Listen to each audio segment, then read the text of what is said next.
जी हाँ, अगर ये हिंदुत्व के बारे में खुल के बात करना चाहूँगा कि जो बाला साहब जी की ये विचारधारा थी, उसको तो माननीय उद्धव जी ने तो एकदम गिरवी ही रख दिया है। पहले तो मैं कहना चाहूँगा कि महाराष्ट्र में राजनीतिक उथल-पुथल के लिए ज़िम्मेदार खुद शिवसेना ही है। उसके 2 कारण हैं, एक तो बेमेल गठबंधन एनसीपी का और कांग्रेस का, क्योंकि दोनों की विचारधारा अलग है। और दूसरा मैं कहूँगा कि उद्धव सरकार के बारे में कि वो जो बिल्कुल ही अनुभवहीन सरकार है, जिससे महाराष्ट्र की जनता और महाराष्ट्र के मैं कहना चाहूँगा उनके वोटरों का ये नुकसान ही कहना चाहूँगा। इसके लिए सीधा जिम्मेदार है। और जो बागी विधायक हैं उनको भी मैं कहना चाहूँगा कि वो एक विधायक हैं और वो जो भी आगे निर्णय लेने वाले हैं वो चाहे शिवसेना के पास जाएं या बीजेपी से मिल के सरकार बनाएं, वो स्वयं सक्षम है उन्हें क्या सही निर्णय लेना है। लेकिन इसके लिए सीधे जिम्मेदार शिवसेना ही होगी और उसके अनुभवहीन मुख्यमंत्री उद्धव ठाकरे होंगे। मुझे लगता है सबसे बेहतर तो इस समय बीजेपी और शिवसेना ही होगा। मैं कोई पार्टीगत बात नहीं करूंगा, लेकिन इसमें ये इसलिए ज़रूरी है कि अगर केंद्र में जो सरकार है वही राज्य में बनती है तो ये डबल इंजन की, जैसे कि अभी यूपी को आपने देखा, एक 5 साल का कार्यकाल पूरा हुआ और दोबारा फिर योगी जी जीत के आए अपने विकास के दम पे और डबल इंजन की सरकार के फ़ायदे के दम पे।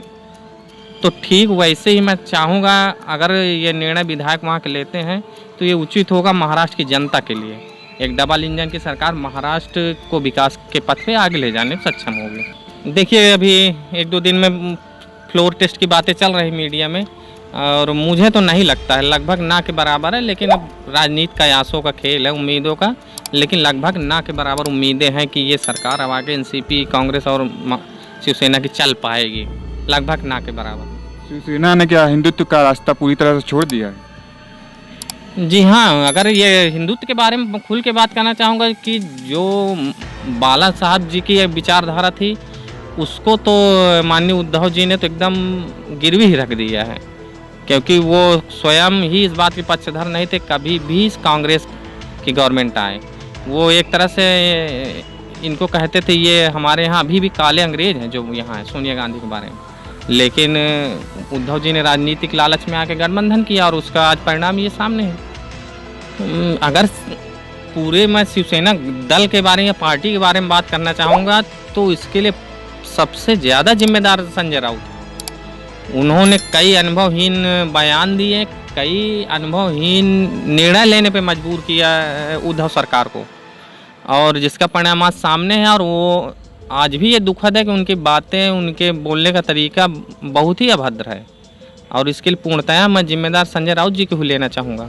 कई मौके पर उनके बयान बहुत ही अभद्र हैं और आज उसका परिणाम ये है कि एकनाथ शिंदे स्वयं कई बार आहत होकर हुए हैं शिवसेना में और जिसके कारण आज वो बागी दल में शामिल होगा। इसके लिए पूर्णतः जिम्मेदार संजय राउत जी। क्या उद्धव ठाकरे जी परिपक्व नेता नहीं है क्या आपको लगता है? हाँ बिल्कुल, इसमें तो कोई शक ही नहीं। पहले तो मैं ये भी कहूँगा कि ठाकरे परिवार कभी राजनीति में मतलब वो आए जो रिमोट से सरकार चलाते थे, कभी उन्होंने इलेक्शन नहीं लड़ाया और पहली बार उन्होंने परिपाटी बदलने की कोशिश की इलेक्शन लड़के, लेकिन वो पूरी तरह से अनुभवहीन साबित हुए। बाला साहब का विरासत बिखर जाएगी कि आगे इसी तरह चलती रहेगी? लगभग मैं अभी जिस तरह अगर नज़रिया देखूं उद्धव और इवन उनके लड़के आदित्य का, वो दोनों ही मुझे अनुभवहीन लगे हैं।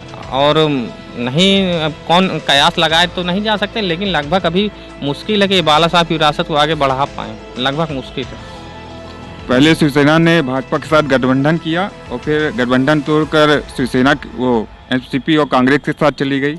अब दोबारा शिवसेना का एक धड़ा टूट के भाजपा के साथ जा रहा है, तो ये किस तरह की राजनीति है? देखिए, राजनीतिक स्तर से अगर राजनीतिक स्तर से बात करना चाहेंगे तो ये आम बात है, क्योंकि जब तक राजनीति रहेगी तोड़ फोड़ रहेगी। लेकिन हाँ, जनहित के बारे में बात करना चाहूँगा तो कुछ हद तक चीज़ें सही नहीं रहती, जनता के विकास के काम रुक जाते हैं, लेकिन इसका फ़ायदा जनता को आने वाले समय में भी मिल सकता है। अगर ये डबल इंजन की सरकार बनती है तो जनहित के मामले में भी उचित रहेगा, ये गलत भी नहीं है। किसी भी राज्य के लिए अगर डबल इंजन सरकार बनती है, जैसे आप यूपी में देख रहे हैं, तो ये आगे चल के थोड़ा भी रुकावटें हैं, काफ़ी सारे प्रोजेक्ट रुक जाते हैं इन गड़बड़ियों का, लेकिन इसका फ़ायदा आने वाले समय निश्चित तौर पर महाराष्ट्र की जनता को मिलेगा। गलत भी नहीं है अगर इस परिपाटी से आप देखना चाहें, चाहे आज देखें चाहे आने वाले 1 महीने बाद देखें, लेकिन डबल इंजन की सरकार किसी भी राज्य के लिए बहुत ही उपयोगी होती है। थोड़ी दिक्कतें हैं लेकिन ये सही है।